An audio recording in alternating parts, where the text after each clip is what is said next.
इस बृहद कार्यक्रम में उपस्थित अपने बड़े भाई खालिद खलील साहब और सम्मानित मंच आप सबों का मैं हृदय से धन्यवाद व्यक्त करता हूँ, आभार व्यक्त करता हूँ।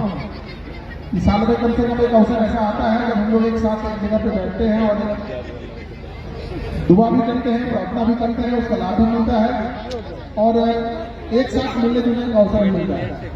सच दोनों तरफ से ये परिस्थितियां बनती है, हम उनके त्यौहार में जाते हैं, वो हमारे त्यौहार में आते हैं और खूबसूरती इससे बढ़ जाती है।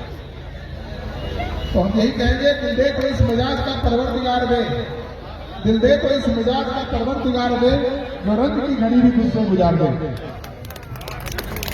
मैं आप लोगों का धन्यवाद करूंगा क्योंकि समय का अभाव भी है।